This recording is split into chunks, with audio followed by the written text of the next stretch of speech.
పౌరుషానికి పోరాటాలకి మారు పేరు శ్రీకాకుళం జిల్లా. తెలుగుదేశం పార్టీ హయాంలో ఉత్తరాంధ్రాని జాబ్ క్యాపిటల్ ఆఫ్ ఇండియాగా చేస్తే ఈ సైకో జగన్ పరిపాలనలో ఉత్తరాంధ్రాని గంజాయి క్యాపిటల్ ఆఫ్ ఇండియాగా ఈ రోజు మార్చేసే పరిస్థితి. అసలు ఉత్తరాంధ్ర ఊపే వేరు. గరిమెల సత్యనారాయణ గారు, సర్దార్ గౌతు లచ్చన్న గారు, ఎర్రం నాయుడు గారు పుట్టిన గడ్డ ఈ శ్రీకాకుళం గడ్డ. ఇలాంటి గొప్ప నేలపై ఈరోజు ఈ శంఖారావం యాత్ర ప్రారంభిస్తాం. నా అదృష్టంగా భావిస్తున్నా.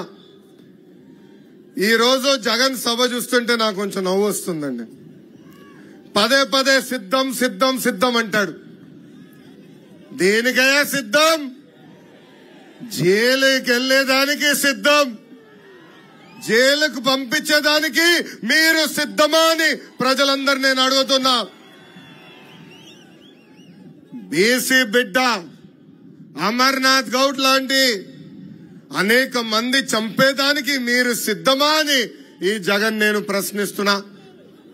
ఒక దళిత గలం డాక్టర్ సుధాకర్ లాంటి అనేక దళితులు చంపేదానికి మీరు సిద్ధమా అని ఈ సభాముఖంగా ప్రశ్నిస్తున్నా. మైనారిటీ బాలిక మిస్బాని ఎలా చంపారో అలా మైనారిటీలు చంపేదానికి మీరు సిద్ధమా అని ఈ సభాముఖంగా సైకో జగన్ నేను ప్రశ్నిస్తున్నా. కింద నుంచి తమ్ముడు కూడా అంటున్నాడు, సొంత బాబాయిని లేపేశాడు, ఇంకా ఎంతమంది కుటుంబ సభ్యులను లేపేసేదానికి సిద్ధమా అని ఈ జగన్ నేను సూటిగా ప్రశ్నిస్తున్నా. లేదంటే రాష్ట్రాన్ని సర్వనాశనం చేసేదానికి సిద్ధమా అని ఈ సభాముఖంగా జగన్ నేను ప్రశ్నిస్తున్నా. ఈ మధ్యన 3 ఘటనలు జరిగినాయి. అది ఇచ్చాపురం ప్రజల దృష్టికి తీసుకురావాలనుకుంటున్నా.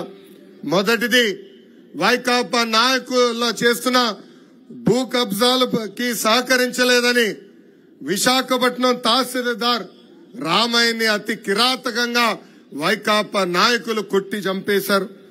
బాపట్ల జిల్లాలో రైతు భరోసా కేంద్రాల్లో పనిచేస్తున్న అగ్రికల్చర్ అసిస్టెంట్ పూజిత ఆత్మహత్య చేసుకుంది. ఆ చెల్లమ్మ ఎందుకు ఆత్మహత్య చేసుకుందో తెలుసా? వైకాపా నాయకులు ఆర్బీకే కేంద్రానికి వచ్చి ఎరువులు దొంగతనం చేశారు. ఆ డబ్బులు ఆ చెల్లెమ్మ చెల్లించాలని వేధిస్తే పాపం ఆ చెల్లెమ్మ ఆత్మహత్య చేసుకుంది. ఇంకా అంతేకాదు, విజయనగరం జిల్లాలో పంచాయతీరాజ్ డిపార్ట్మెంట్ లో పనిచేస్తున్న ఒక జేఈ రామకృష్ణ ఏకంగా ఆ ఫ్యాన్ కే ఉరేసుకుని చనిపోయాడు, ఆత్మహత్య చేసుకున్నాడు. ఆ రామకృష్ణ గారు చేసిన తప్పేంటో తెలుసా? ప్రజలకు అండగా నిలబడతాం. వైకాపా నాయకులు అక్కడ ఉన్న సిమెంట్ ఇనుప దొంగతనం చేసుకుని వెళ్తే వాళ్ళకి పైన అడ్డంగా తిరిగినందుకు ఆయన వేధించి ఆత్మహత్య చేసుకునే పరిస్థితి తీసుకొచ్చింది ఈ ప్రభుత్వం. జగన్ ఈ మధ్యన కొత్త నాటకం మొదలు పెట్టాడు. ఆ నాటకమే డిఎస్సి. 4 సంవత్సరాలు 10 నెలలు ఒక్క డిఎస్సి ఇవ్వలా. డిఎస్సి అన్న పదం ఆయన నోరు నుంచి రాలా. అందుకే మోసానికి, దగాకి, కుట్రకి ప్యాంటు షర్ట్ వేస్తే అచ్చు జగన్ లాగా ఉంటుంది. ఎన్నికల ముందల ఏం చెప్పాడు ఈ జగన్? 23,000 డిఎస్సి పోస్టులు ఇస్తామని ఆనాడు హామీ ఇచ్చాడు. అధికారంలోకి వచ్చిన తర్వాత కేవలం 18,000 పోస్టులు ఉన్నాయన్నాడు. దాని తర్వాత 117 జియో తీసుకొచ్చి ఏకంగా స్కూల్ రేషనలైజేషన్ పేరుతో టీచర్ పోస్టులు తగ్గించిన వ్యక్తి ఈ జగన్. ఇప్పుడు కరెక్ట్ గా ఎన్నికలు వస్తున్నాయి. యువతలో యువగలం మొదలైంది. అందుకే ఇప్పుడు నామమాత్రంగా 6,000 పోస్టులు ఇస్తానని ముందరగెళ్తున్నాడు. ప్రజలందరూ ఆలోచించాలా. అన్న విశ్వవిఖ్యాత నట సార్వభౌమ స్వర్గశ్రీ నందమూరి తారక రామారావు గారు కానివ్వండి, చంద్రబాబు నాయుడు గారు కానివ్వండి, ఇద్దరు కలిసి 1,70,000 టీచర్ పోస్టులు భర్తీ చేశారు. ఈ సభాముఖంగా నిరుద్యోగ యువకులకు హామీ ఇస్తున్నా, వచ్చేది మన ప్రభుత్వమే. ప్రతి సంవత్సరం డిఎస్సి మేము ఏర్పాటు చేస్తాం.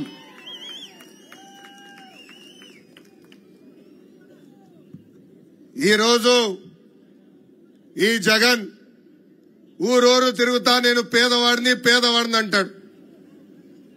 ఆయనకు ఒక జబ్బు ఉందండి. ఆ జబ్బు పేరే మైథోమేనియా సిండ్రోమ్. ఆ జబ్బు లక్షణాలు ఏంటో తెలుసా? ఉంది లేనట్టు, లేనిది ఉన్నట్టు చెప్తారు. సొంత టీవీ ఉన్నవాడు పేదవాడు అవుతాడా? సొంత ఛానల్ ఉన్నవాడు పేదవాడు అవుతాడా? సొంత పేపర్ ఉన్నవాడు పేదవాడు అవుతాడా? సొంత సిమెంట్ ఫ్యాక్టరీ ఉన్నవాడు పేదవాడు అవుతాడా అని ప్రజలందరినీ ఒక్కసారి ఆలోచించమంటున్నా. 1,00,000 రూపాయలు విలువైన చెప్పులు వేసుకుని తిరుగుతాడు. 1000 రూపాయలు ఖరీదైన వాటర్ బాటిల్లో నీళ్లు తాగుతాడు. ఆయనకి పేదవాళ్ళు ఎదుర్కొంటున్న సమస్యలు అర్థమవుతాయని ఒక్కసారి ప్రజలందరూ ఆలోచించాలా. ఇంకా తెలుగింటి ఆడపడుచులు కూడా ఆలోచించాలా. ఈ రోజు సొంత చెల్లి షర్మిల గారు కానివ్వండి, సునీత గారు కానివ్వండి, ఏకంగా మాకే